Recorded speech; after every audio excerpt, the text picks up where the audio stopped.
صلى الله على محمد صلى الله عليه وسلم صلى الله على محمد صلى الله عليه. الحمد لله الذي شرفنا باللقاء وأجل لنا بالفراق. أشهد أن لا إله إلا الله وأشهد أن محمدا عبده ورسوله. اللهم صل وسلم وبارك على سيدنا محمد وعلى آله وأصحابه ولبيته وذريته أجمعين.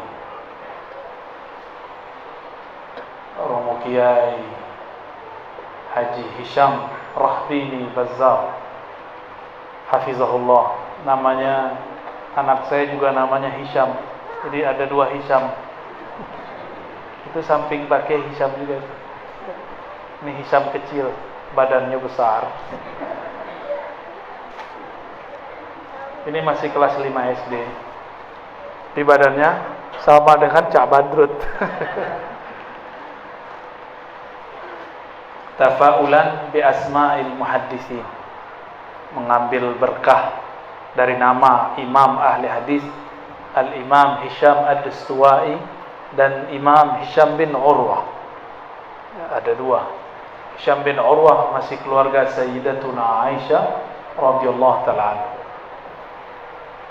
Semoga Bapak Kiai dan semua para asatiz, anak-anak, masyayikh, santri-santri dalam afwa wal afiyah. Amin ya rabbal alamin. Ini safar saya pertama ke Madura. Langsung dibawa ke tempat yang sangat indah ini. Betul-betul indah. Banyak pohonnya, banyak. Ini seharusnya kalau masjid bolong-bolong nih.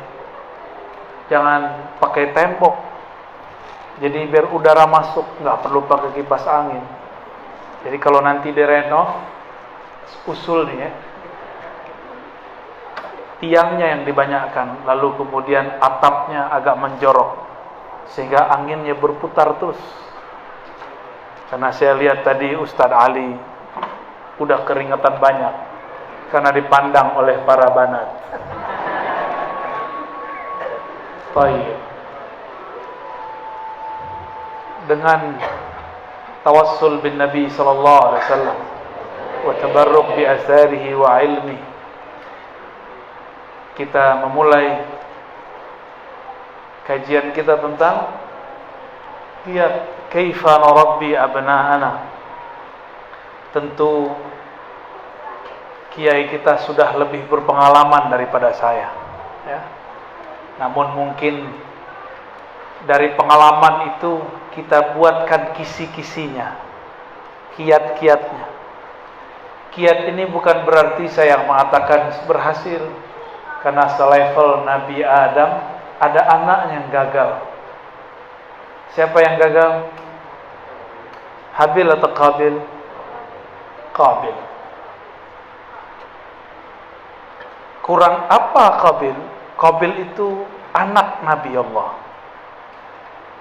Diajarkan ilmu tentang ma'rifatul asma, tapi dia kurang menjaga rahasia. Maka Nabi Adam tetap menunggu, siapa tahu ada anak berikut lagi. Di tahun ke-400 beliau tinggal di bumi. Jadi Nabi Adam umur 400 tahun, muncul lagi anak. Jadi Ummuna Sayyidatuna Hawa umur 400 di bumi, punya anak lagi. Lahirlah seorang namanya Syith. Siapa namanya? Dulu pernah nyampe ke sini Nabi Syith. Enggak tahu ya. Kalau Nabi Syith enggak pernah sampai ke sini, orang Madura pasti bisa lihat jin. Ada yang bisa lihat jin enggak? Ada yang bisa lihat jin?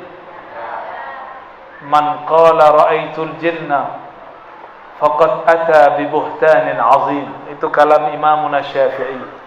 Siapa yang mengatakan aku lihat jin, dia telah bohong besar. Nabi Syekh itu tugasnya, beliau nabi tapi bukan rasul. Kalaupun rasul mungkin masuk ke 313.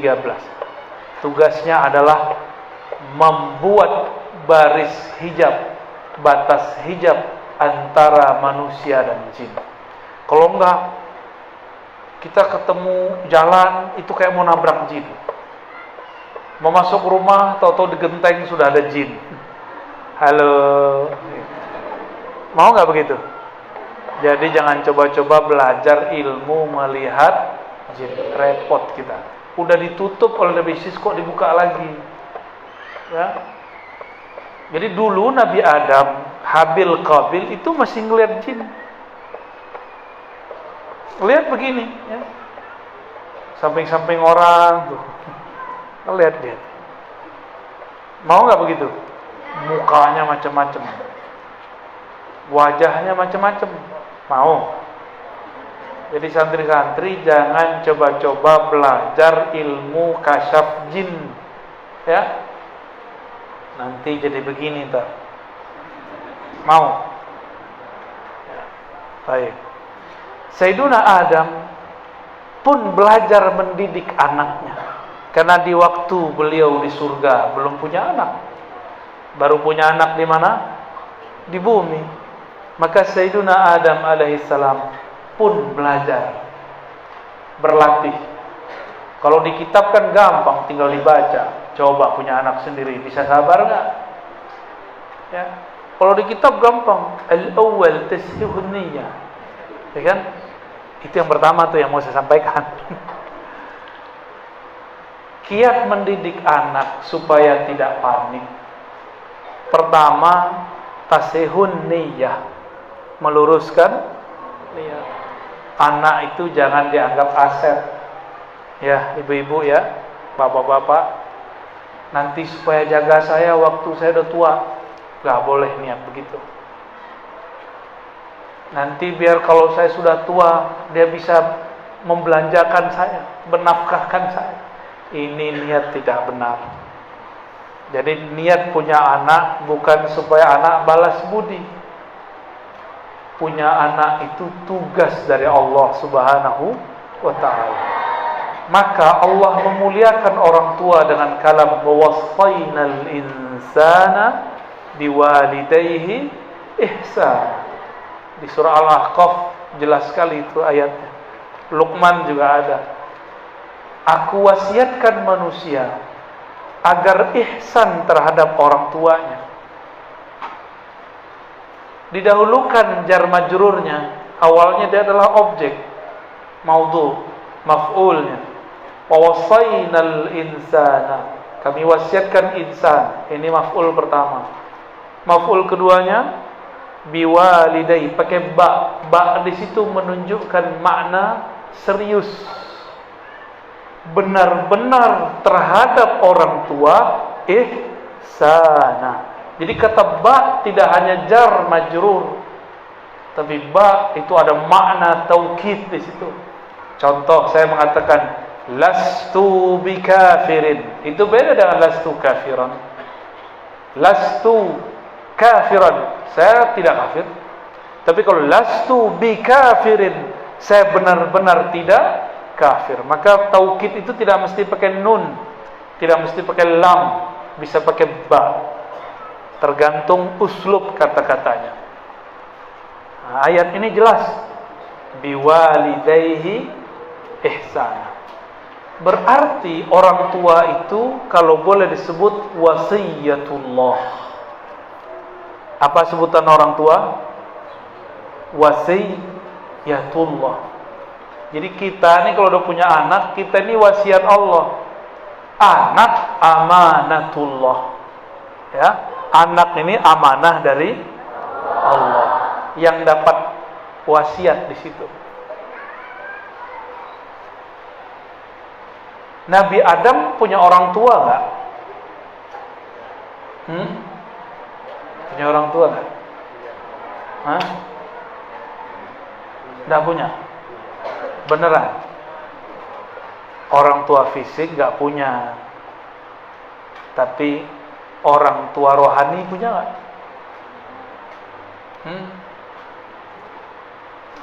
Nih kita kasih kisi-kisinya. Sayyiduna Muhammad Abul Arwah, Sayyiduna Ahmad Ummul Arwah. Itu kaidah. Nabi Muhammad adalah Abul Arwah, bapaknya semua ruh. Bapak di situ bukan berarti dia kawin, bukan. Ini istilah aja. Sayyiduna Ahmad Ummul Arwah, Sayyidina Ahmad. Ini dia juga, cuma beda masa. Sayyidina Ahmad itu azali, disebut Ummul Arwah. Jangan terjemahkan ibu, terjemahkan induk. Induknya para arwah. Jadi Nabi Adam masih punya orang tua, tapi orang tua rohani. Induk rohani. Ya. Oke. Yang pertama harus kita lakukan apa? Tashihun niyah. Bahwa anak itu bukan milik kita. Walaupun di hukum fikih, anta wa maluka li abik, rawahu Ibn Majah. Kamu dan hartamu milik orang tuamu. Itu versi fikih. Tapi dalam bab tauhid, bab akidah tidak. Lillahi ma fis samawati wal ard. Semua milik Allah. Suka-suka Allah. Bapak waktu punya anak itu bisa ngatur nggak Pak? Saya pengen cewek, dapat cewek nggak Pak? Nggak bisa ya. Mukanya pengen mirip saya, bisa nggak? Nggak bisa ya. Artinya bukan kita yang mencipta si anak, bukan kita yang atur si anak. Maka hak si anak pulangkan kepada yang punya. Kita cuma dapat titipan. Kita ini cuma titipan. Enak jadi bapak atau ibu? Bapak. Enak jadi bapak apa ibu? Ibu. Sebenarnya dua-duanya salah. Kan bapak nggak pernah jadi ibu. Ibu pernah jadi bapak nggak? Itu pertanyaan jebakan. Masih mau jawab nggak? Tidak semua pertanyaan harus dijawab. Ada di Quran, hal ta'lamu lahu samiyya, tak perlu dijawab. Ya. Wala in sa'altahum man khalaqas samawati wal ard. Mereka jawab la yaquluna Allah, padahal enggak perlu dijawab. Kalau akhir surat At-Tin apa? Alaihissallah. Ya, perlu dijawab. Betul kalau ahlul qiraah bilang bala, padahal enggak perlu dijawab. Tidak semua pertanyaan mesti dijawab, ya. Jadi saya ulang pertanyaannya, enak jadi bapak atau ibu? Senyum aja ya. Laki-laki itu enaknya cuma sebentar. Ibu itu enaknya sepanjang badan. Serius. Ada yang ketawa. Tapi sakitnya juga sebanyak badan. Jadi berimbang. Maka perempuan itu jangan coba-coba disentuh, berbahaya. Ya, apalagi suaminya gak di rumah, jangan coba-coba dekati. Nabi mengatakan, la tadkhulul mughayyabat, jangan masuk ke rumah yang suaminya tidak di rumah. Jadi yang pertama apa? Tashihun. Iya, pulangkan bahwa anak adalah amanah dari Allah. Kita ini cuma alat titipan. Kalau dititip, gimana kalau kita dapat titipan? Kita jaga nggak titipannya? Kalau dapat wasiat dari orang tua, jaga wasiatnya. Ini yang wasiat Allah, gimana? Itu lebih serius lagi. Jika anak diwasiatkan tentang orang tuanya, apalagi orang tuanya, dia pasti diwasiatkan tentang anak-anaknya. Maka berkatalah seorang nabi, keturunan dari Nabi Ishak, ketika beliau hendak wafat. Nabi Ishak punya anak. Siapa anaknya? Nabi Ishak punya anak, atu doang. Siapa nama anak Nabi Ishak? Ya'qub. Nabi Ya'qub itu ayah dari Nabi Yusuf. Beliau mengatakan, jadi beliau nggak nanya pertanyaan-pertanyaan aneh-aneh. Beliau cuma bertanya, pertanyaannya mesti dijawab. Ma ta'buduna min ba'di. Apa yang akan kalian sembah setelahku? Jadi orang tua nggak nanya, nanti kalian sekolahnya apa nak, makannya apa nak, nggak ditanya begitu.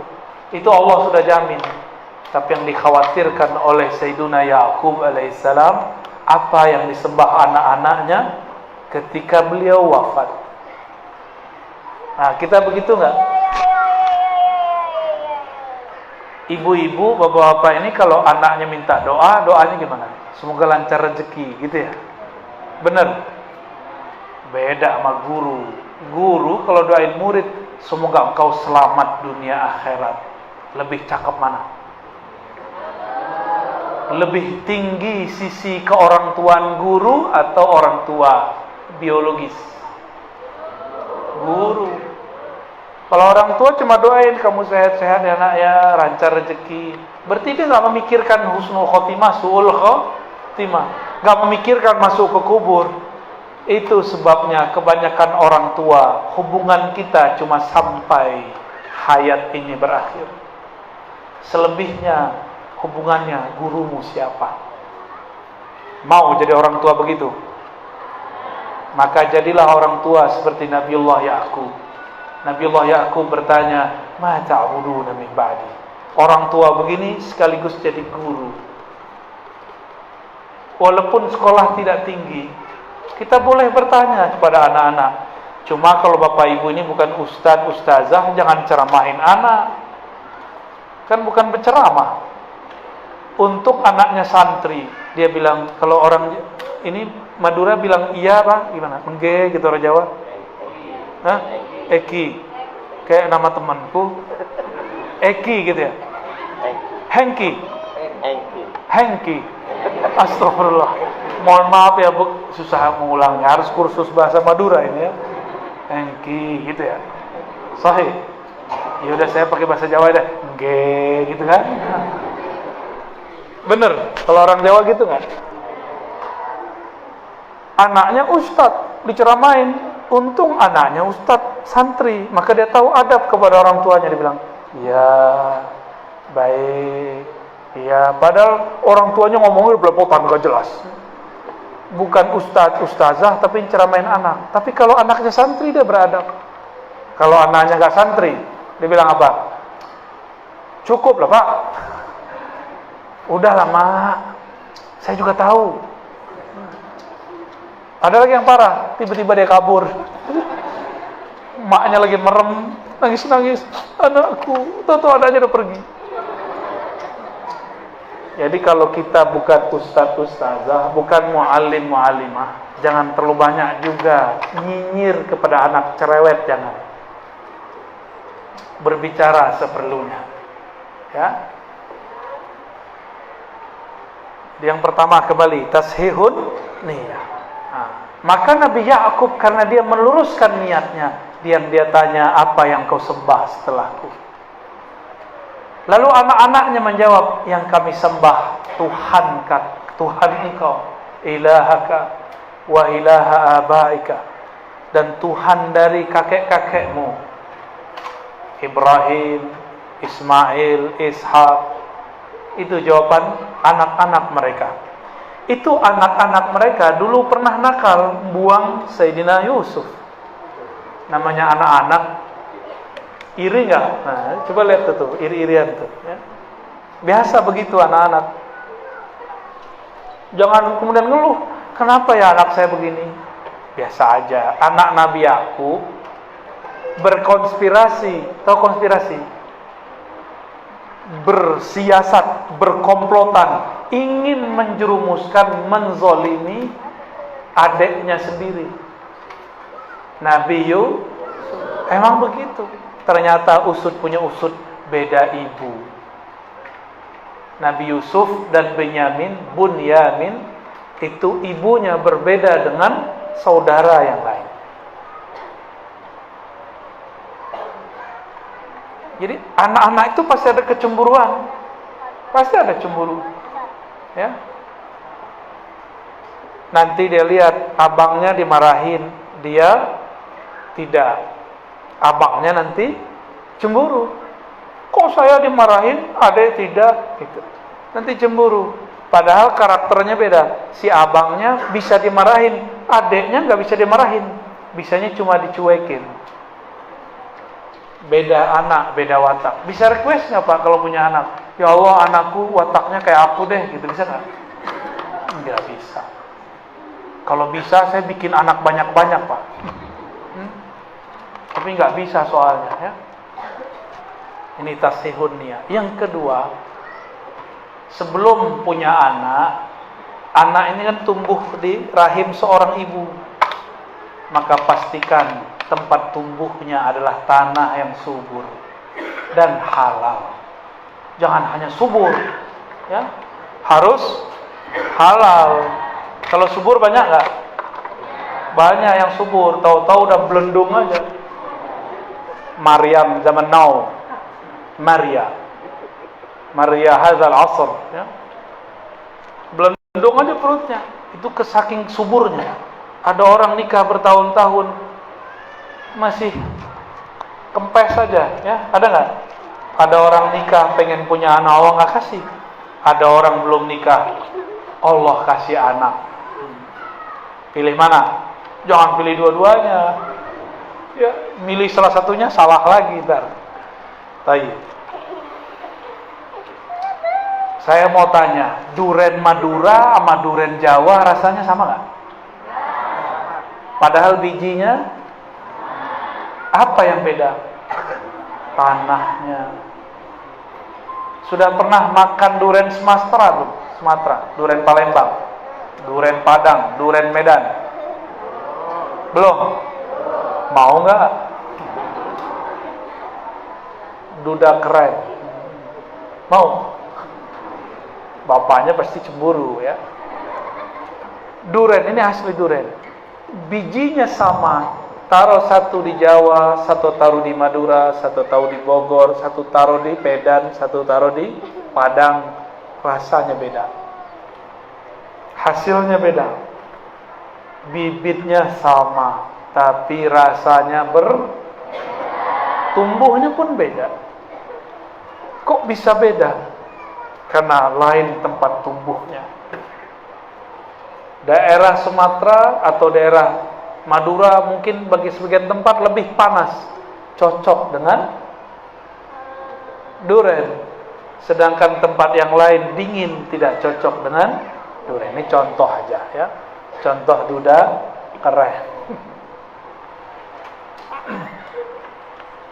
Ini yang disebut bibit. Jadi nggak salah juga orang dulu mengatakan bibit itu penting, nah.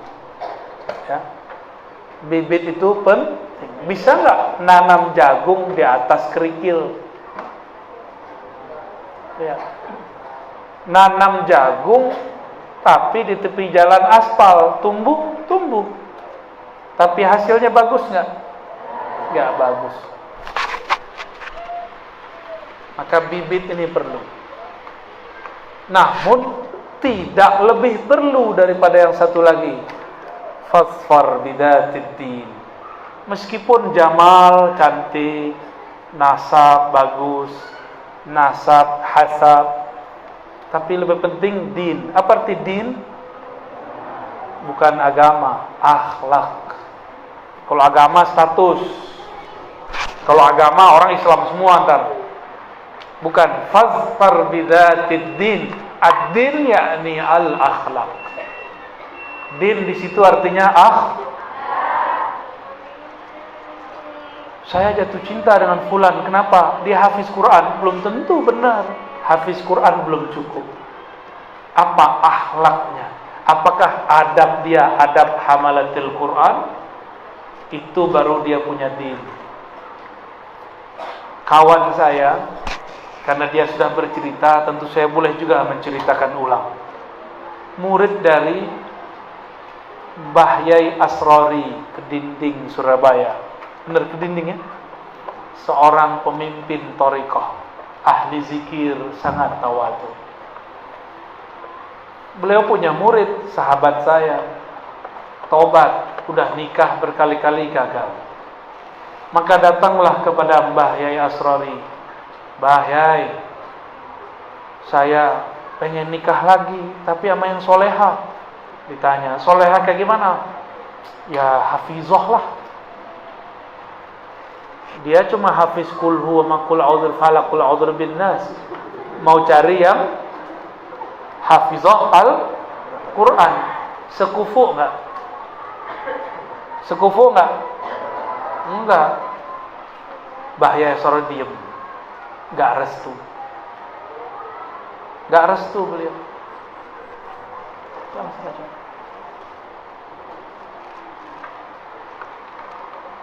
Tiba-tiba ada perempuan yang juga cantik tapi tidak hafizah, sukanya seperti perempuan anak kota, nge-mall, jalan-jalan ya jalan-jalan, bisa nyetir lagi, apalagi pakai motor.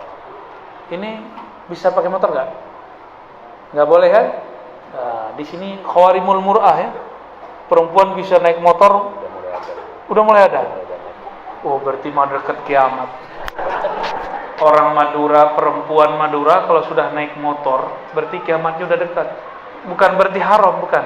Karena Nabi berbicara, ciri-ciri kiamat sudah dekat, perempuan-perempuan mengendarai kendaraan. Saudi sudah tidak haram, ini cuma ciri-ciri aja. Enggak haram kok, cuma ciri-cirinya.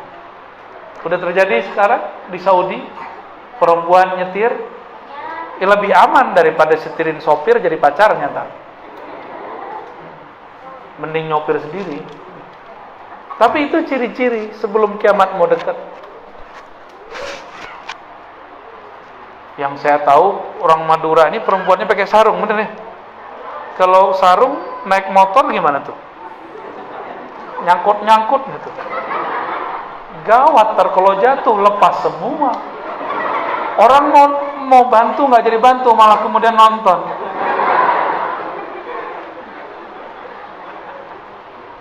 Aji mumpung.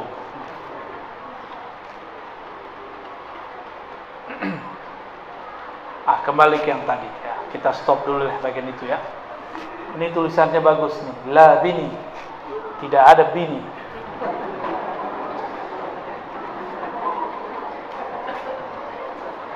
Jadi yang disebut fazfar bidzatid din bukan orang status agamanya apa, tapi akhlaknya bagaimana. Maka Hadratus Syekh ya, Mbah Yai Asrari Al-Mursyid fi Tariqah Al-Qadiriyah wa Naqsyabandiyah, beliau mengatakan, "Noh, ada perempuan hobinya sama dengan kamu, suka nge-mall." Nikah sama dia. Dia bingung. Loh, kenapa Pak Yai? Kan saya pengen perempuan yang solehah. Ternyata cowok-cowok ini gak ngerti solehah dan soleh itu artinya apa. Soleh bahasa Arab itu diartikan bukan amal taat. Soleh itu diartikan munasib. Apa arti munasib? Cocok. Kenapa di Jawa, di Madura, orang kalau mau nikah dicocokkan tanggalnya, dicocokkan namanya, benar? Itu asbab. Nanti nggak cocok, bisa ada caranya, tenang aja. Itu kan ilmu dibuat manusia. Misalnya namanya depannya D, yang perempuan depannya E, nggak cocok, gampang. Tinggal depannya tambahin nama. Kan semua kita keturunan Adam, boleh tambahin Adam D. Semua kita kan pengikut Nabi Muhammad, boleh kita tambahkan Muhammad D, boleh, nggak masalah. Atau semua kita hamba Allah, bukan? Tambahin Abdullah D, bisa. Jadi jangan saklek juga tuh yang punya ilmu hitung-hitungan pitungan ya. Di sini namanya ilmu apa? Ada namanya? primbon, prempun. Bid'ah sekali ya. Itu bukan ilmu bid'ah, itu boleh.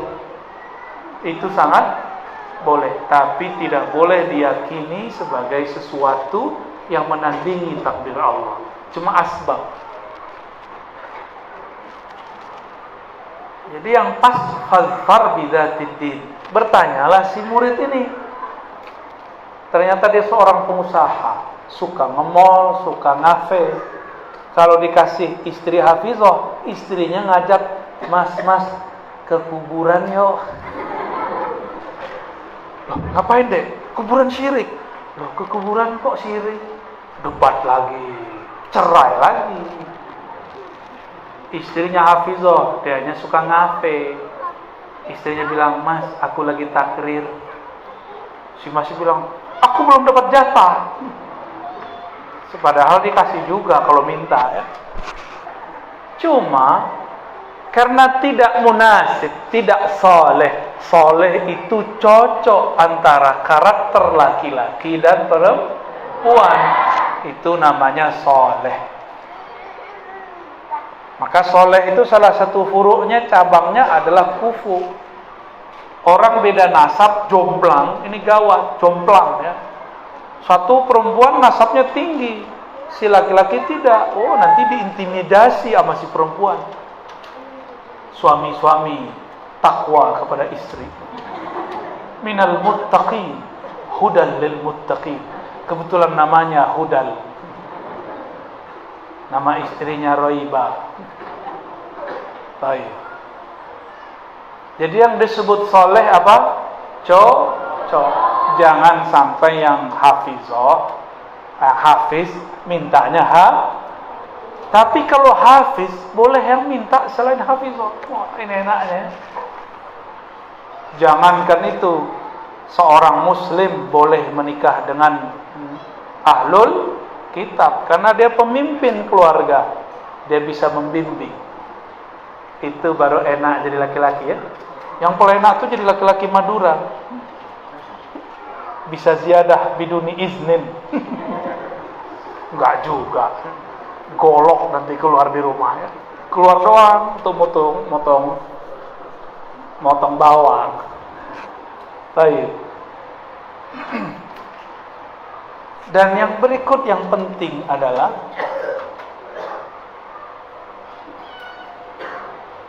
sudah tahu tadi fasfar bidzatiddin, maka yang berikut, kalau kita mau dapat anak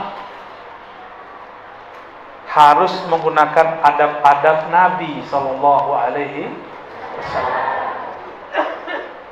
Nabi itu kalau anaknya yang bernama Qasim besar, itu agak sedikit lincah itu. Kalau bahasa anak orang sekarang apa? Anak yang aktif itu hiperaktif lah, nggak bisa diatur. Itu Qasim. Kecilnya tuh lincah. Namun karena takdir Nabi Yuna Muhammad sallallahu alaihi wasallam, maka Muhammadun aba ahadin min rijalikum, maka anaknya diambil. Jadi Nabi ini punya anak yang aktif. Enggak ada di Qasim, ada di anak Sayyidatuna Fatimah, Sayyiduna Al-Hasan, Sayyiduna Al-Husain. Ketika Nabi sedang khutbah, ini khutbah bukan ceramah, anaknya naik ke mimbar, anaknya bergayutan di kaki Rasulullah. Akhirnya Nabi turun dari mimbar, gendong anaknya, lanjutkan khutbah. Sayyiduna Al-Hasan, Sayyiduna Al-Husain. Tapi saya heran kok di kitab fikih ini tidak dibahas. Kok di kitab fikih ini tidak dibahas? Seharusnya ada pembahasan itu di kitab fikih. Ya. Apakah kalau turun seorang khatib batal khutbahnya? Kan gak ada kan pembahasan begitu? Malah kalau tangan gerak-gerak, ustadz-ustadznya pada ngulang sholat, kan sombong amat itu. Cuma gerak-gerak tangan dia dianggap batal. Itu cuma makruh, bukan batal. Jangan terlalu sombong dengan fikih kita yang saklek itu. Ya, biasa-biasa aja. Fikih itu, ciri-ciri orang faqih ya'lamul khilaf. Dia mengerti perbedaan. Semakin orang paham fikih, semakin dia toleran.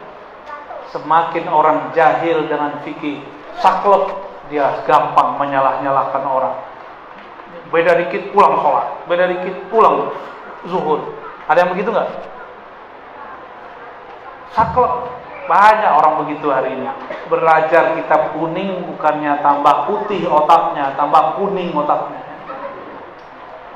Ini prihatin juga saya melihat fenomena santri, tapi kok tambah saklek. Ya. Kembali ke yang tadi.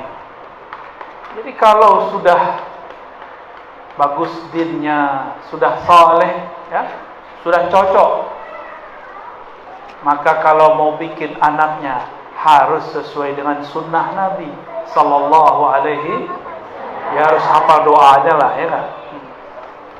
Cuma doanya nanti belajar di kitab apa namanya? Pura-pura nggak tahu. Saya malu nyebut nama kitabnya. Nggak cukup itu teori.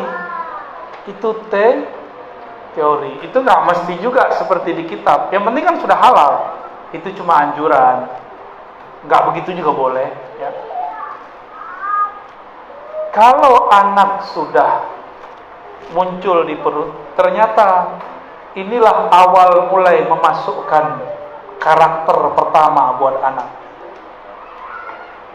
Ini anak saya 2. Ini saya belum berarti berhasil ya didik anak. Ini pasti proses. Tapi karakternya beda tergantung apa yang saya lakukan waktu ibunya hamil. Yang pertama, ibunya suka zikir khafi untuk menenangkan si anak. Lincah ini, aslinya dia jalan-jalan terus ini, yang gede. Disuruh zikir khafi. Tapi di sela-sela hari-hari tertentu, ibunya dia suka musik yang agak sedikit kenceng, ngerok. Udahlah pakai rok panjang, ngerok.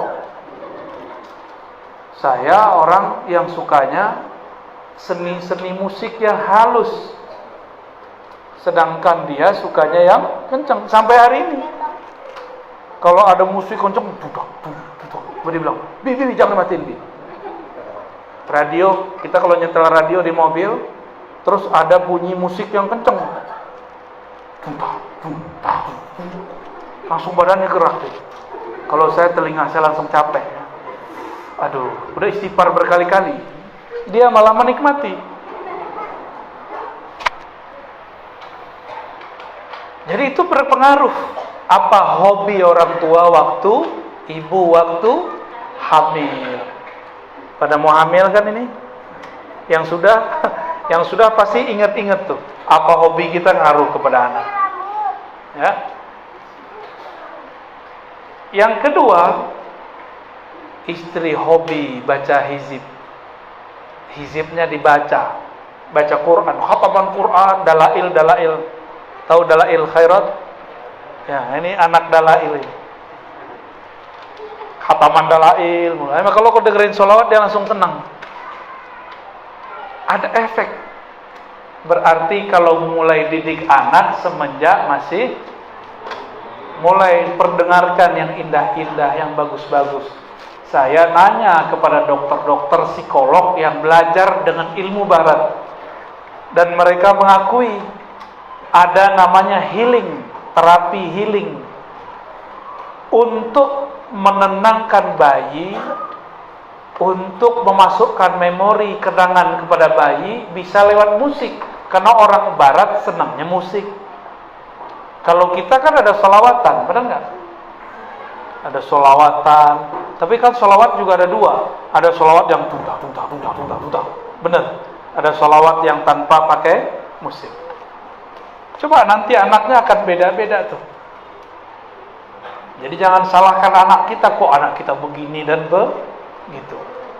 Terus yang berikut, kalau sudah begitu, baru lahir, apa yang dilakukan?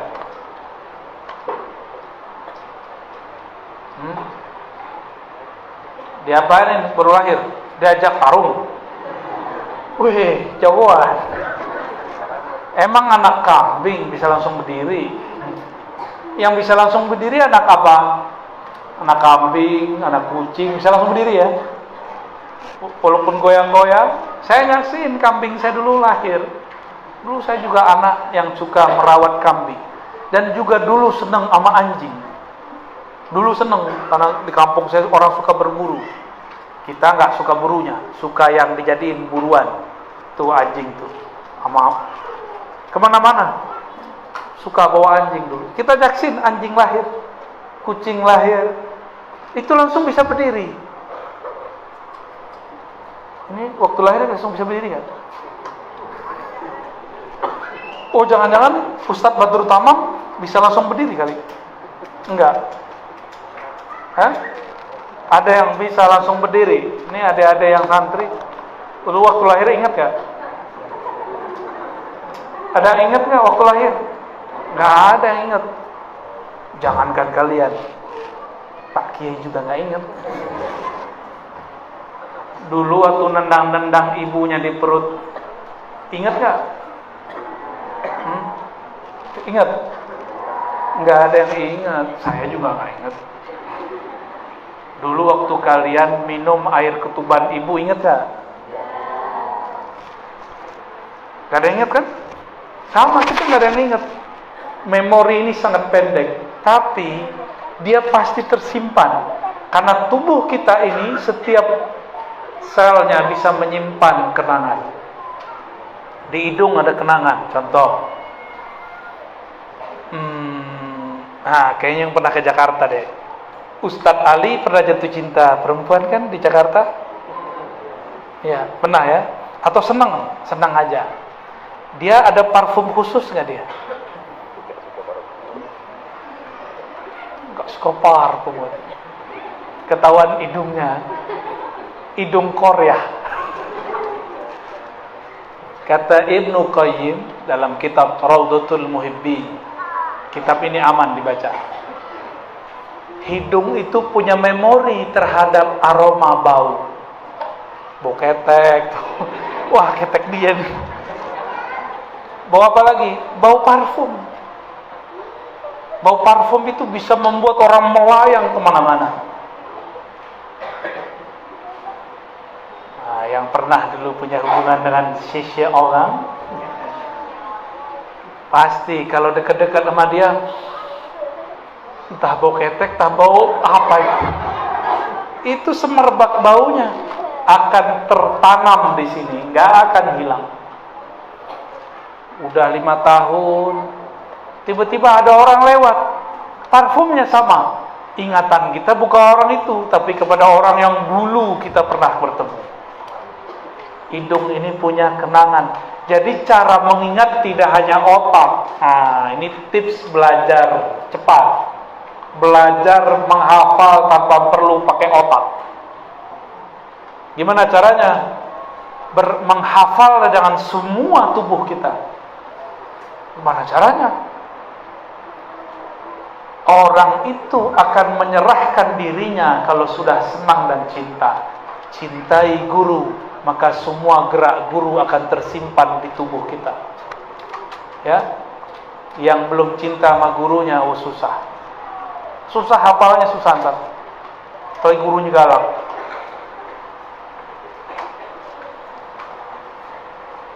Kalau awal bayi baru lahir, dia apain?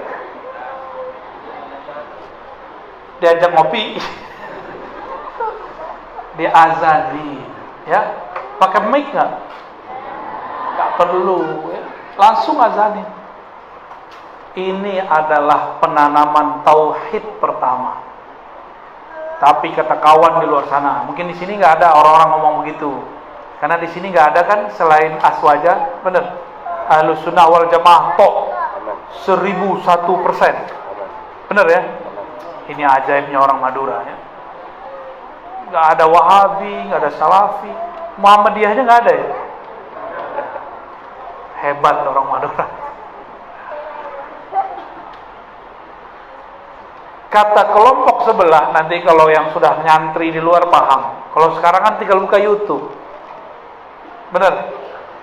Ada ustadz ngomong, mengazankan bayi baru lahir bid'ah. Kenapa bid'ah? Hadis dhaif. Tahu hadis dhaif? Hadisnya lemah. Siapa yang melemahkan? Oh, imam dia. Saya nggak usah sebut namanya. Ntar jadi pergunjingan ya. Ternyata kita cek, dibuka periwayat kitab ini namanya Imam Tirmizi. Siapa nama imamnya? Orang Madura nyebutnya Turmuzi atau Tirmizi? Ada yang nyebut Turmuzi?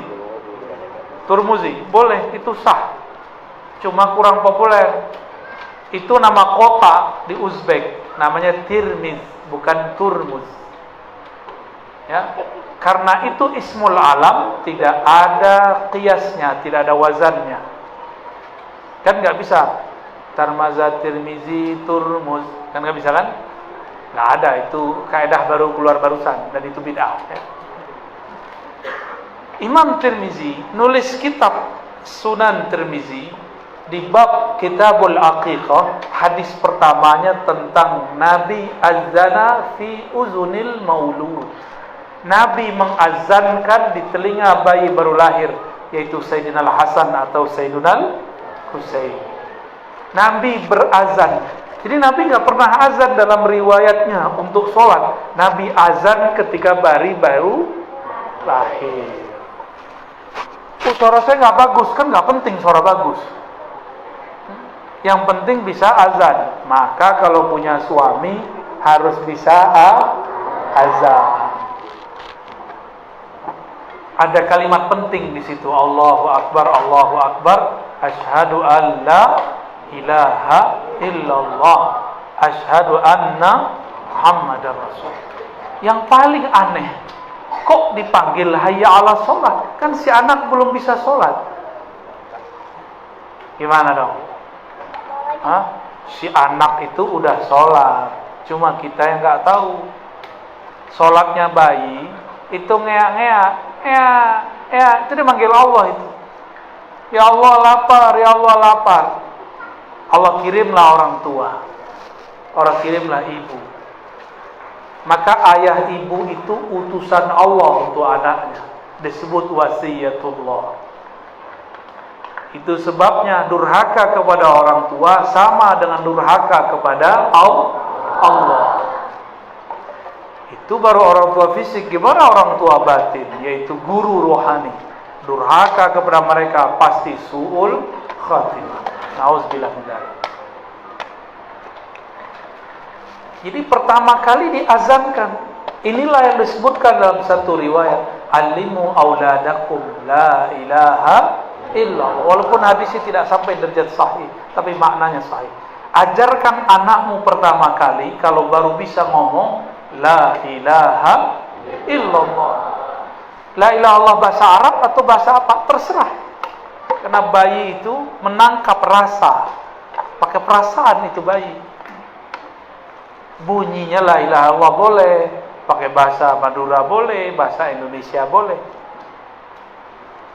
Dalam satu riwayat walaupun tidak populer, ketika hujan turun ada seorang sahabat, ya, bahkan disebutkan riwayat itu sahabat Rasulullah di masa Nabi hidup. Itu sahabat ketika bayinya digendong, hujan turun, apa kata dia? Wahai anakku, saksikan Allah menurunkan hujan. Padahal anaknya belum ngerti juga. Biar jadi memori, masuk ke telinga anak. Tapi jangan banyak-banyak, jangan ceramain bayi.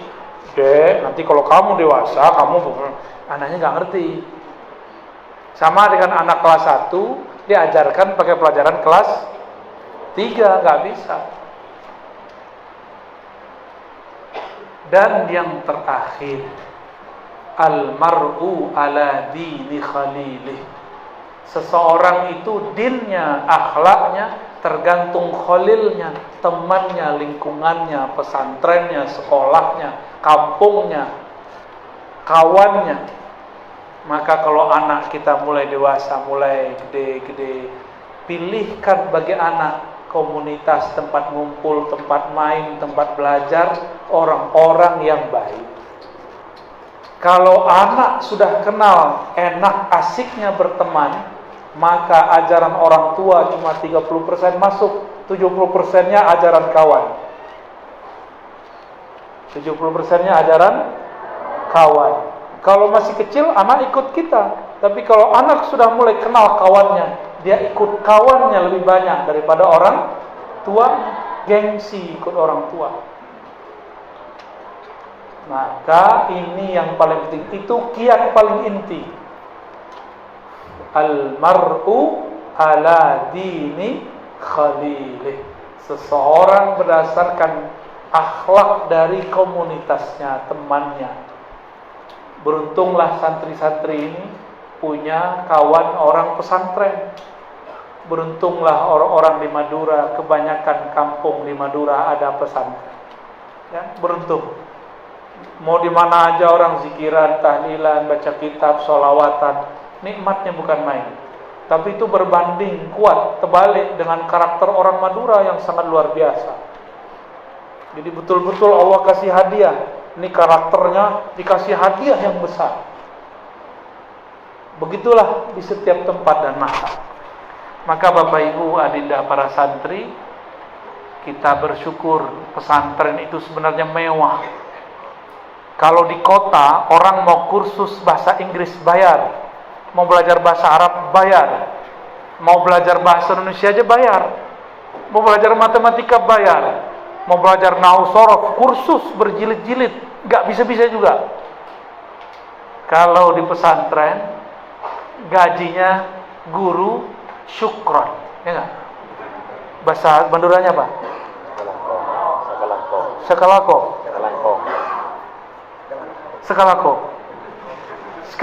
gitu ya. Syukron.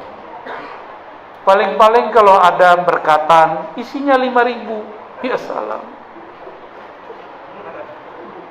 Itu ustadz ngajar nahwu sorof, ngajar tahfiz, ngajar akidah, ngajar semua. Itu ilmu mewah di Jakarta. Maka nih dua ustadz ini kalau udah kenal duit di Jakarta, malas pulang. Tapi ada lagi yang mereka temui. Kalau mereka ketemu waliullah, pasti nggak mau pulang juga. Saya nggak tahu nih mereka yang mana nih ya. Ketemu wali, apa ketemu fulus nih. Mirip-mirip. Tapi saya yakin mereka ketemu waliullah ya. Orang kalau udah tahu cara mudah di Jakarta, itu ilmu yang di sini berserakan, di sana jadi mutiara. Maka saya takjub dan sangat salut, angkat topi kalau bahasa orang luar, kepada kiai-kiai, guru-guru yang cuma digaji dengan apa? Sikaloka. Aduh, susah sekali ya. Syukron, udah gitu aja ya. Cuma pakai TKS. Terima kasih. Tapi mereka diberkahi oleh Allah. Coba lihat para kiai, para gus, Allah berkahi mereka. Allah berkahi karena mereka mau didik orang. Ternyata dulu, ini hiburan untuk saya dan para guru.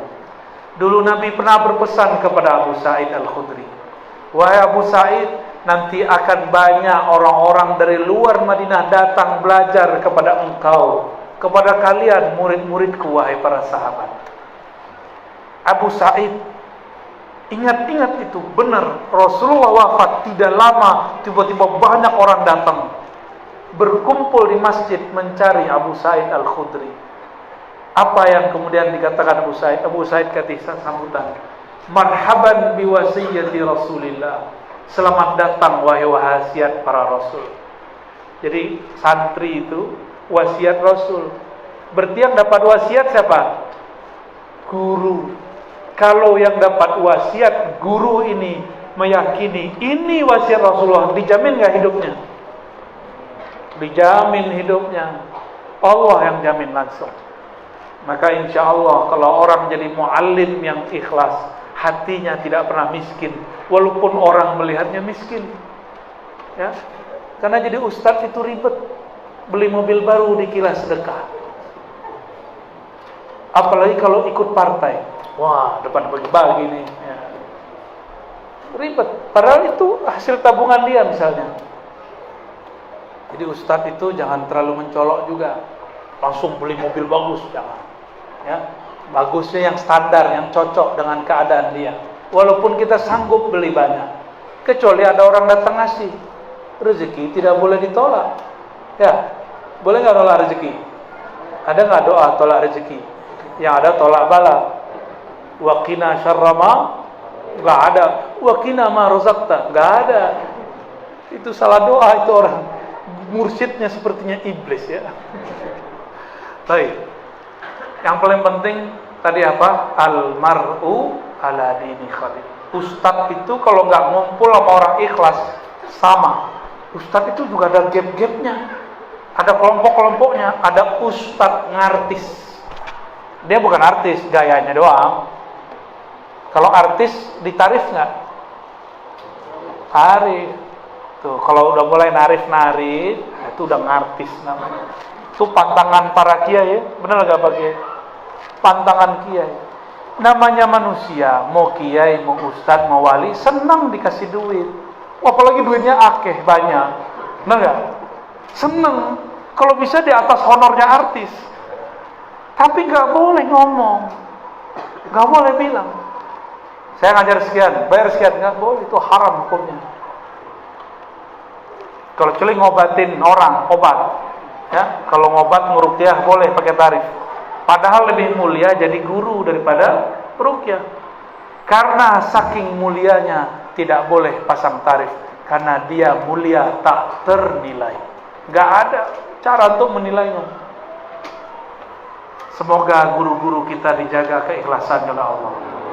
Semoga jamaah murid-muridnya suka memberi hadiah. Amin ya rabbal. Allahumma salli ala Muhammad. Fadhal.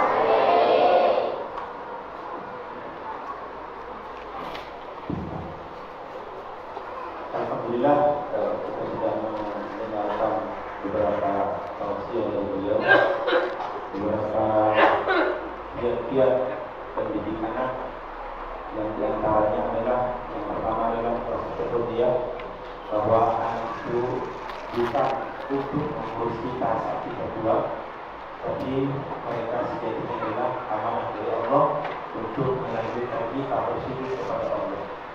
Kemudian yang kedua adalah mencari ladang sawah yang pas.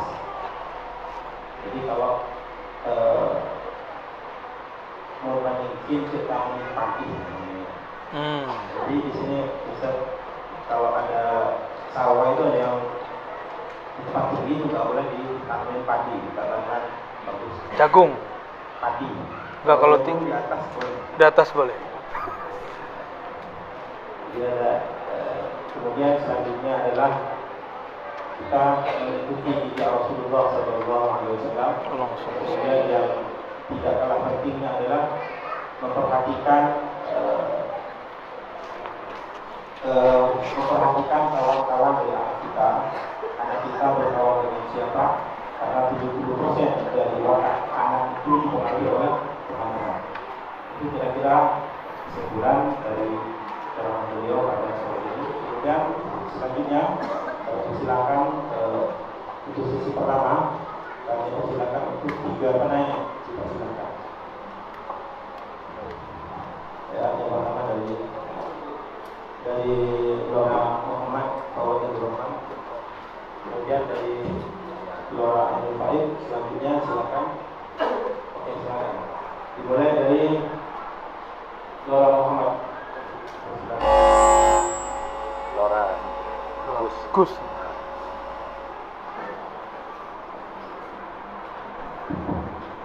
Assalamualaikum warahmatullahi wabarakatuh. Salam. Udah tamat ya? Udah tamat. belum Mau terakhir. Ini Ustaz, dari dulu saya melihat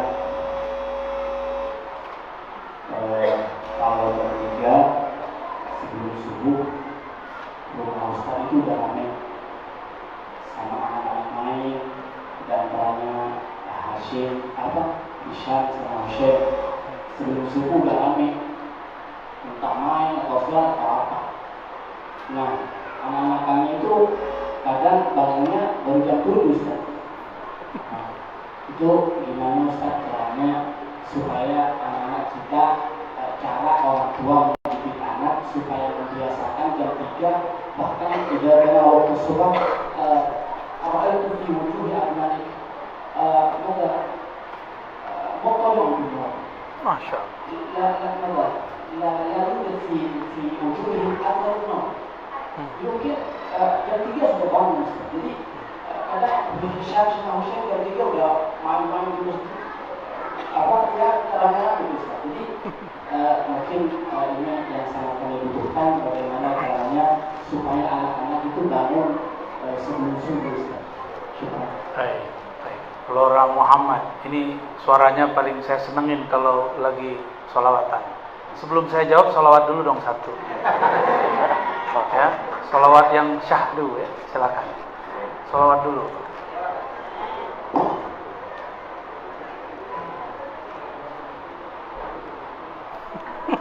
Tembak langsung.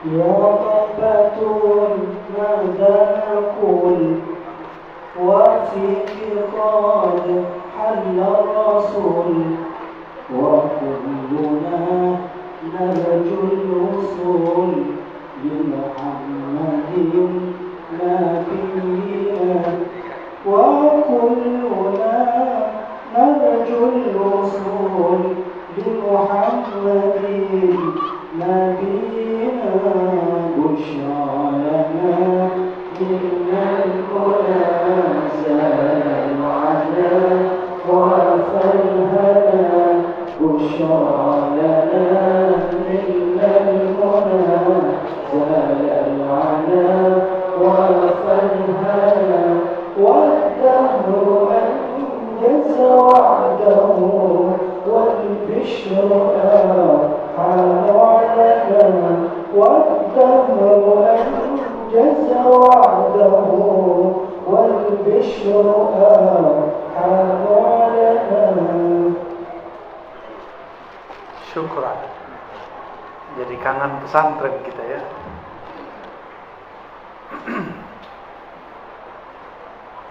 Tahaddus bin ni'mah, saya mengamalkan sholat witir dan menjadikan itu wajib. Jadi bagi saya sholat witir wajib, sholat 5 waktu fardu, tetap 5 waktu yang fardu. Dari mana? Dari kalam Sayyidina Nabi SAW. Apa kata beliau? Autiru walau biraka'ah. Berwitirlah meskipun 1 rakaat. Dan Imam Bukhari meriwayatkan dalam Sahih Bukhari dan Muslim, Nabi tidak pernah meninggalkan witir hatta wa huwa ala rakib, ya, ala rikabi, ya.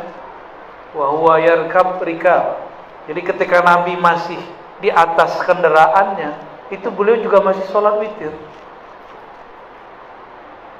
Maka kita membedakan wajib dengan fardu. Wajib di situ sesuai dengan tadi, pengen usul kan? Autiru fa innallaha yuhibbul witra. Berwitirlah, Allah suka dengan orang yang witir. Kalau Allah sudah suka sama kita, kita pengen apa, Allah kasih enggak? Ini ibu-ibu kalau sudah disuka sama bapak-bapak, mau apa aja dikasih enggak kalau punya? Dia pengen rumah, kasih. Pengen motor, kasih. Kalau ada, kalau nggak ada kasih videonya aja nih. Emang begitu. Kalau sudah senang, sama anak kita sayang. Anak pengen makan apa dikasih kalau punya, dikasih. Kalau sudah senang. Kalau Allah sudah sayang sama kita, maka kita mau apa juga dikasih. Itu satu. Itu keberkahan. Dan itu amalan saya ambil dari Syekhuna Ali Mustafa Yaqub. Jadi itu amalan beliau yang diijazahkan kepada kami untuk memperkuat hafalan. Tapi dalam perkembangannya saya mendapatkan rahasia-rahasia lain. Ini juga rahasia bagi para muallim, duat, khutbah dan hafiz. Jika ingin menjadi da'i ilallah, maka harus punya waktu berkhalwat, bersepi-sepi, bersunyi-sunyi hanya dengan Allah. Nanti ketika dia bertemu masyarakat banyak, umat yang banyak, dia biasa aja udah. Karena dia sudah biasa dengan yang maha besar. Selain Allah terasa kecil. Mau dipuji 1000 orang, mau dibenci 100 orang, sama aja. Karena bagi dia hasbunallah wa ni'mal wakil. Cukup Allah saja. Cukup Allah. Ini kalau orang sudah biasa berkhalwat. Dia khalwat dari dunia, dia tinggalkan sibukan dunianya. Tidur itu duniawi. Kita kalau tidur 8 jam sehari, sebulan jadi berapa? 8 kali 30 kali 12, umur sudah 30-40 tahun. Berarti udah berapa lama kita tidur dan hasilnya nggak jelas. Makanya Allah kemudian memulai risalah, kualitas kenabian Nabi Muhammad itu diperkuat dengan kualitas risalah. Caranya, wahai muzammil, wahai orang yang berselimut, qumil laila, bangunlah malam hari meskipun qalila, meskipun sedikit. Kata laila inilah yang menginspirasi Imam Abdurrahman Al-Jami. Muncullah kalimat laila majnun. Itu dari sana, dari surat ini. Laila majnun. Wah, itu panjang ceritanya. Kita nggak usah cerita Laila Majnun dulu. Lalu anak-anak itu nggak boleh diancam. Kalau bagi laki-laki, anak-anak itu dikasih reward. Anak soleh bangun, gitu. Jadi cara bangunannya ada anak itu senang dipuji, anak ganteng bangun. Kalau si abang senang dipanggil anak soleh, kalau si adek senang dipanggil anak ganteng. Husain ganteng gitu. Dan jangan coba-coba bilang dia jelek, itu gelas saja terbang itu. Ini kejadian waktu kita nginep di Surabaya kemarin di hotel. Abangnya bilang, kamu jelek. Ngomongnya 7 kali. Gelas di depan dia, plung, terbang. Beda gaya. Jadi kalau bangunin yang anak ini, mungkin dengan memuji dia, anak soleh, anak baik, anak keren. Apalagi si anak suka kartun yang baik. Itu tinggal dibilangin, sebutin kartunnya yang lucu-lucu itu. Sahabat Doraemon, gitu boleh. Doraemon udah bangun tuh. Doraemonnya gak pada tidur. Apalagi kalau dapatnya kartun-kartun indah, Muhammad Al-Fatih, Salahuddin Al-Ayubi. Apalagi sebelum tidur si anak minta cerita. Ini untuk bapak-bapak, ibu-ibu, harus jadi orang pinter bercerita untuk anak-anak. Jangan main handphone mulu, anaknya minta cerita. Taruh handphonenya kalau anaknya minta cerita. Anaknya nanya obrol. Apalagi anaknya bilang, cerita dong Bi, cerita dong ya, cerita dong Bu. Cerita kita. Mau cerita apa deh? Tanya dia mau cerita apa. Atau kita mengajukan, mau dengar cerita Nabi nggak? Mau dengar cerita ini nggak? Anak-anak yang dulu waktu kecilnya diceritakan dongeng atau kisah oleh ayahnya, nanti saat besar bisa duduk di tempat kursi seperti ini. Saya maksudnya. Saya ini produk cerita kancil. Torikot Kancilia. Jadi ayah saya kalau saya mau tidur saya panggil, Pak, cerita kancil dong. Cerita bapak saya tentang kancil. Cerita bener, kancil. Jadi yang masuk ke dalam pikiran saya tentang kancil mencari bulan. Gak ketemu-ketemu. Besok minta lagi si Pandir dan kancil. Besok si Kabayan. Besok macam-macam. Karena bapak saya bukan ulama, bapak saya cuma palurah, tapi senang beragama. Cerita Nabi apa? Tapi kan kita sudah keseringan dengar cerita Nabi. Pengennya unik-unik, yang bisa berubah-ubah, bisa terbang-terbang. Anak kecil kan suka begitu. Kalau perempuan mungkin lain lagi. Jadi bapak ibu, kalau anak minta cerita, itu kesempatan membentuk anak. Sampai sekarang bapak ibu senang cerita nggak? Kalau khutbah nggak ada ceritanya, hambar nggak? Kalau ada berita nggak ada kisahnya, gimana? nggak seru. Sampai sekarang Bapak Ibu kalau ada maulid Nabi, terus tidak ada ustadz yang bercerita, asik nggak? Yang asik itu maulid kalau ada ceritanya. Karena Quran itu berisi cerita. Seperempat ayat Quran itu cerita semua. Cerita masa lalu, cerita masa depan, cerita kekinian. Cerita tentang bumi. Wasyamsi wa duhaha bagi saya itu cerita. Allah bercerita tentang matahari dan duhanya. Baik. Jadi gimana caranya? Bangunin anak dengan panggilan yang dia suka. Gak mesti dia sholat, cukup dia bangun aja. Kita bangun, anak-anak bangun, nanti dia bangun sendiri. Itu enaknya kalau di pesantren. Dulu kan masih di pesantren ya. Kalau sekarang kan saya sering keluar. Kadang-kadang kalau kita nggak di rumah ya nggak tahu apakah anak masih bangun atau tidak. Jadi beruntung hidup pesantren, hidup mewah. Dibangunin nggak jam 3? Adik-adik bangun, terus tidur lagi. Sholat tahajud nggak malam tadi? Enggak. Gimana kalian mau perang sama Yahudi ya? Mau perang sama Dajjal, diajak bangun aja nggak mau. Nanti ada masa Dajjal keluar 40 hari 40 malam, nggak bisa tidur kita. Nggak bisa tidur.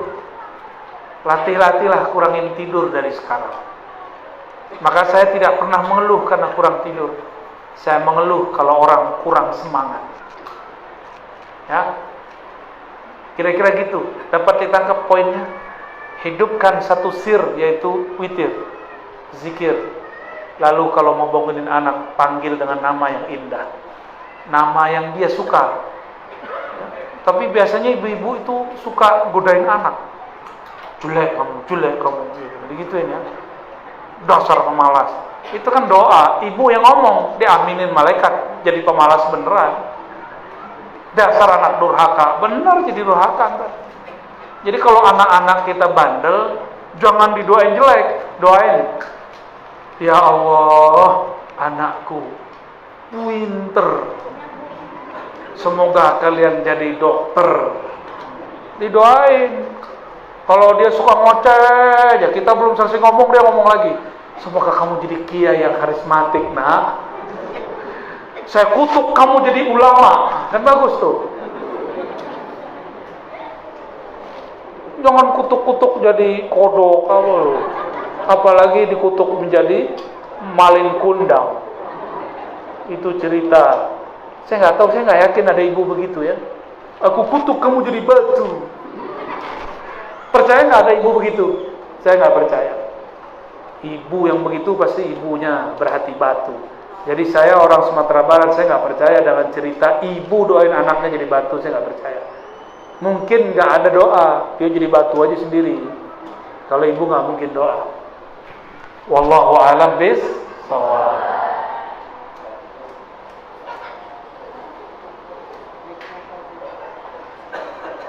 Nah, pakai ini.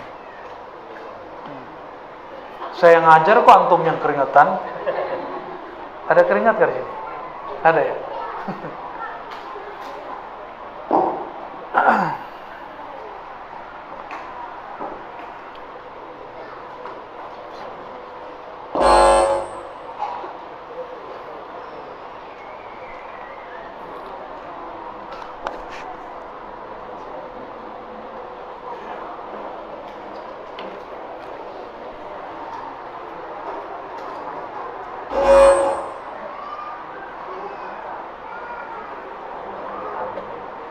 خلاص بهذا بس.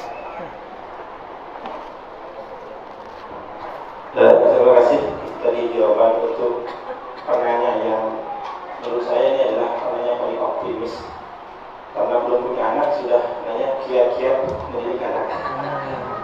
Semoga Allah segera memberikan anak. Punya bini dulu.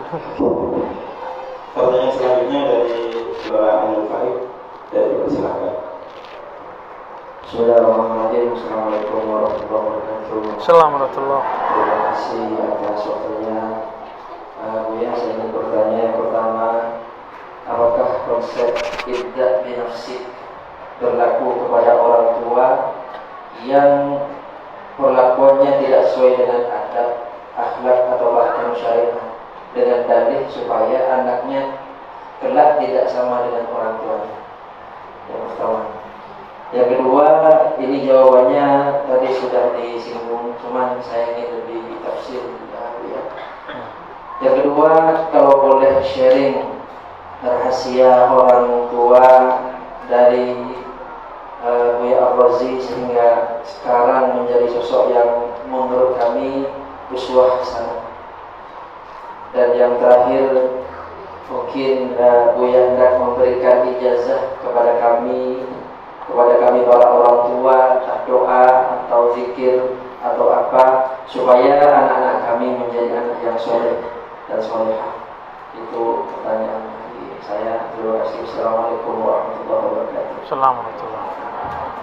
هذا السؤال الأخير صح؟ هذا أخير؟ في باقي؟ طب قبل الأخير. Lora langsung borong jadi 3 pertanyaan ya. Orang bisa borong karena ada alat pemborongnya. Jadi bisa nanya banyak karena memang banyak alatnya. Yang pertama ada ungkapan ibda, itu hadis Nabi, ibda binafsik atau ibda biman ta'ul. Itu gimana kalau orang tuanya nggak benar? Sebenarnya gini, semua kita ini ada masa tidak benar. Jadi bukan hanya orang-orang jahat, nakal, orang awam, enggak. Hatta seorang kiai, seorang gus, lora, ustadz, buya, syekh, ada masa-masa di titik hidup dia aja jadi enggak benar. Kenapa? Karena kita manusia, kita bukan malaikat. Sayyidina Adam pernah sekali lupa. Maka lupa itu jadi keturunan. Maka kita ini lupa, ini turunan dari Nabi Adam. Pada lupa nggak Pak? Jangan lupa pulang ke rumah Pak ya. Jangan lupa sama istri sendiri. Baik. Lalu bagaimana dengan ungkapan ini? Ungkapan ini kan usaha. Berusahalah kalau kamu mau melakukan sesuatu, mau mengajarkan sesuatu mulai dari diri sendiri. Maksudnya sederhana. Kalau mau ngajak, ini nama kampungnya apa nih? Pasanggan. Mau ngajak ke Pasanggan, tapi nggak pernah ke sini. Muter-muter nggak? Jalannya, masya Allah, dahsyat sekali. Saya jantungan. Karena melihat ada mobil tadi Avanza sudah mau masuk jurang. Ya salam. Jadi setiap kali mau belok, zikirnya jadi tambah banyak. Itu sopir waliullah kali ya. Karena membuat kita semua menjadi bernyebut nama Allah dalam hati. Amin. Jadi mulai dari diri sendiri itu maksudnya berusaha menghidupkan nur di sini. Tempuh dulu jalan, baru orang ajak ke jalan itu. Saya pernah cerita dulu, kita mau ke Baduy. Baduy itu di daerah Banten. Orangnya pakaiannya masih pakaian orang 100 tahun yang lalu. Dan kakinya nggak pakai sendal. Kebayang orang lama. Saya turun dari kereta api, nanya ke orang-orang, mau ke sana naik apa? Wah, bisnya udah nggak ada Pak. Terus gimana? Pakai angkot aja sewa. Maka kita carilah angkot. Angkot di sini sama angkot. Taksi. Oke. Saya carilah sopir taksi. Pak sopir, tahu Baduy nggak? Saya sebut nama daerahnya. Oh, tahu. Yaudah, tolong antar kita. Diantarlah sama dia. Jam 5 sore masih terang. Jalan. Kawan kita pakai GPS. GPS-nya menjadi kacau. Nggak tahu kita dibajak ke alam mana. Mungkin dimasukkan ke alam Jabarut. Lalu menjadi carut marut. Tadinya cuma 3 kilo mau nyampe. dia ajak sudah 7 kilo menjauh daripada, itu pun kami yang jadi penumpang, tapi kami yang dorong taksinya ketika naik. Taksinya nggak sanggup mendaki. Pas mendaki, terpaksalah kita turun. Kita yang bayar, kita yang non-dorong. Itu sopir taksi paling hebat sedunia ya. Akhirnya saya tanya, Mas, kamu ngerti jalan nggak sih? Saya sebenarnya belum pernah ke sana, Mas. Nah, inilah nasib dai-dai, ustadz-ustadz, kiai-kiai ngajak kepada Allah tapi belum ketemu Allah. Ngajak ma'rifatun Nabi tapi rindu Nabi belum ada. Ngajak zikrullah tapi gak pernah latihan zikir. Ngajak anaknya jadi soleh, dirinya belum soleh. Kira-kira begitu ya. Kita ini kan gak ada yang benar-benar soleh, termasuk saya. Kita sedang berusaha menjadi orang soleh. Ini menjambung yang nomor 3 tadi jawabannya. Saya bukan orang sempurna, Bapak Ibu. Aib saya banyak, dosa saya sangat menggunung, bahkan mungkin melangit. Maka setiap istighfar itu saya selalu nangis, karena saya merasa dosa saya banyak. Tapi kadang-kadang kita sembunyiin, kita nggak mau istighfar depan orang. Saya menyimpan rasa hina itu di dalam diri sendiri. Maka saya pun sampai hari ini masih memperbaiki diri setiap saat, karena ayatnya menyebutkan qad aflaha man zakkaha. Zakkaha meskipun lafaznya fi'il madhi, tapi yadullu wa yufidu ala dawami was subut. Itu selalu abadi. Sungguh beruntung orang yang selalu membersihkan jiwanya. Selalu. Jadi nggak boleh, saya sudah bertorikoh, saya sudah mursyid, saya sudah berzikir. Nggak ada kata sudah.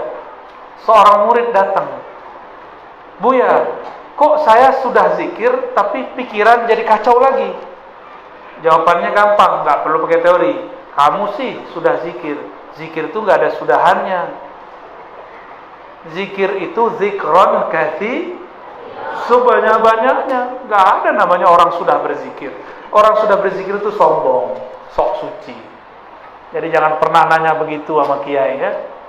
Kok saya sudah zikiran, kemudian nggak enak lagi perasaan? Ya wajar zikir jadi tinggal. Alhamdulillah kami punya ayah cinta ulama dan khidmah kepada seorang wali, namanya Maulana Syekh Muhammad Nuruddin An-Naqsyabandi Al-Khalidi. Tapi bacaan saya torikotnya lain. Saya nanya, Pak, itu torikot Qadiriyah di mana? Maka beliau bilang, minggu depan saya anterin kamu. Ternyata bapak saya nggak sadar, saya itu dilarang baca buku. Bukunya ada setumpuk lemari, ditaruh di bagian lemari paling bawah pojok, dikunci. Tapi diam-diam kita intip kuncinya ditaruh di mana. Alhamdulillah ternyata kuncinya nggak jauh-jauh daripada gemboknya. Beliau taruhnya di atas kunci. Jadi beliau ini pinter nyembunyiin barang. Orang nyari udah kemana-mana nggak ketemu. Tahu-tahu dekat sih barang itu. Anaknya, genetiknya, ya. Tinggal intip aja beres. Saya intip, oh di situ. Bapak saya pergi ke kantor lurah, saya ambil kuncinya, saya buka dari yang paling atas, selesai 2, 3 sampai paling bawah. Ternyata itu kitab bacaan para mursyid, dibaca oleh orang umur 11-12 tahun. Ini berapa tahun umurnya? Udah berapa? 13? Udah mandi wajib? Yang belakang sudah mimpi ya? Udah ihtilam? Umur kelas 1 sanawiyah.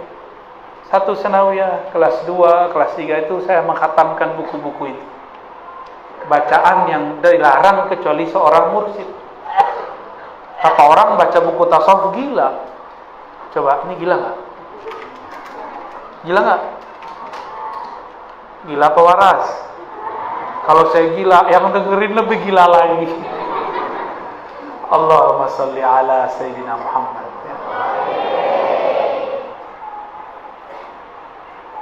ayah saya dulu suka bawa saya ke ulama. Itu rahasianya. Bawa ke majelis. Bukan hanya majelis maulid, tapi majelis ngaji kitab. Walaupun sampai di sana saya tidur. Gitu. Jadi bawalah anak-anak kita ke ulama. Gak mesti didoain, mandang aja cukup. Apalagi kalau dapat doanya, ya. Apalagi kalau dapat tahniknya. Kalau saya gak menahnik ya, karena saya sendiri tahu diri kita ini banyak dosanya. Maka walaupun sunnah mentahnik anak, tapi saya tidak berani mentahnik anak. Jadi zurul ulama, ziarahi ulama, bawalah anak-anak. Jangan ujuk-ujuk langsung masuk pesantren. Atau udah masuk pesantren pas musim liburan bawa anak-anak ke ulama ini, ke ulama itu. Ya hiburannya santri apa? Ulama sama kuburan, benar nggak? Ya udah kita ziaratul ulama sama ziaratul kubur. Satu hayy, satu mayyit. Ziaratul ahya wal amwat. Rasakan nanti efeknya luar biasa kepada anak. Ini saya ambil dari Sayyiduna Muhammad SAW. Nabiuna Muhammad SAW waktu kecilnya diajak ziarah oleh ibunya. Kemana diajak ziarah? Ke ayahnya. Benar? Ziarah ke kakeknya. Semuanya ziarah. Jadi Nabi itu adalah Nabi, pemimpin Sayyidul Kuburiyin. Di sini istilah itu nggak populer ya. Di Jakarta kita kalau ziarah kubur dituduh penyembah kubur. Mereka buat istilah kuburiyun. Jadi jangan kaget ya orang Madura nih. Ini punya gelar nanti di Jakarta. Kuburiyun. Halo kuburiyun. Gimana? Mau nggak disebut kuburiyun? Ya nggak apa-apa. Emang kita cinta kubur, bakal masuk ke dalam kubur. Sayyiduna Nabi SAW suka ziarah kubur sedari kecil, diajak ibunya. Maka ajak anak kita ziarah kepada yang hidup, begitu juga kepada yang mati. Insya Allah nanti anaknya cinta ulama, jika beruntung jadi ulama. Wallahu a'lam bishawab. Oh udah. Selanjutnya pertanyaannya terakhir. Pertanyaannya sama poin 2. Oh, ya.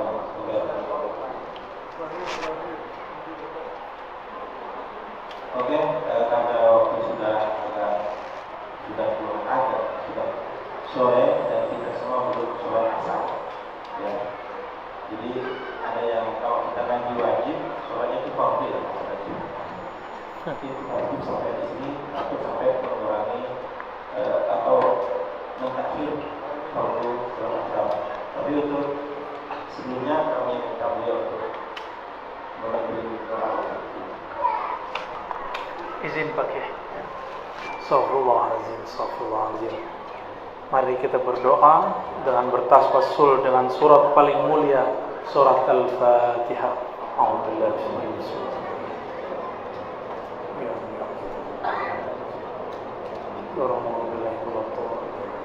Allahumma ya munazzil al-Fatihah, iftah qulubana bil Fatihah, waftah quluba abnaina wa talamizina wa tullabina wa talibatina ببركة الفاتحة. اللهم يا منزل الفاتحة صل على سيدنا الفاتح لما أغلق والخاتم لما سبق ناصر الحق بالحق والهادي إلى صراطك المستقيم وعلى آله حق قدره ومقداره العظيم. اللهم يا الله berkahi hidup kami, berkahi guru-guru kami, berkahi ayah dan ibu kami. Ya Allah, jika mereka masih hidup maka berikan afwa wal afiyah. Jika mereka sudah wafat berikan maghfirah wa rahmah. Allahumma ya Rahman ya Rahim ya muqallibal qulub ya muqallibal qulub ya muqallibal qulub. Wahai yang membolak-balik hati kami. Hati kami setiap hari berubah-ubah. Pagi ini jadi soleh, sore pun menjadi fasik. Hanya Engkaulah yang maha menguasai hati kami. Sabbit qulubana ala dinika wa ta'ati. Tetapkan kami, tetapkan kolbu kami untuk tetap menjadi hamba-Mu ya Allah, hamba-Mu yang taat ya Allah. Ya Allah, jadikan anak-anak kami anak-anak yang cinta kepada Engkau, cinta kepada Rasul Engkau, mendirikan salat, mendirikan hak-hak salat. Lebih Rabbana ja'alna ya Rabbana muqimas salat wa kadzalika aj'al abna'ana minal muqimin. Ya Allah, jadikan kami dan anak-anak kami orang-orang yang mendirikan salat. Allahumma ya nur, wahai yang maha memiliki cahaya. Kolbu kami gelap ya Allah, gelap karena banyak dosa ya Allah, karena banyak iri dengki ya Allah, karena ada sombong di dalamnya ya Allah. Maka cahayailah kolbu kami dengan cahaya iman-Mu ya Allah, dengan cahaya kalimah-Mu ya Allah, dengan cahaya cinta kepada Rasul-Mu ya Allah. Allahumma ya Allah, farzuqna ru'yataka wa ru'yata nabiyyikal Mustafa sallallahu alaihi wasallam. Ya Allah, meskipun kami tidak layak memandang-Mu, izinkan kami masuk surga dan memandang-Mu. Izinkan kami masuk surga dan bersama memandang Rasul-Mu. Izinkan kami ya Allah bersama-sama yang hadir ini masuk surga-Mu tanpa hisab dan azab. Allahumma ya Allah, ajirna minan nar, bebaskan kami dari siksa-Mu. Nas'aluka ridhaka wal jannah wa na'udzubika min sakhatika wan nar. Rabbana atina fid dunya hasanah wa fil akhirati hasanah wa qina adzaban nar. Warhamna warham ulama'ana wa umara'ana wal muridin was salikin wal muhibbin. Wa sallallahu ala sayyidil wujud sayyidil qaunain wa alihi wa ashabihi wal mahdi khalifatihi wa sallim walhamdulillahi rabbil alamin. Al-Fatihah. Sallallahu ala Muhammad, sallallahu alaihi wasallam.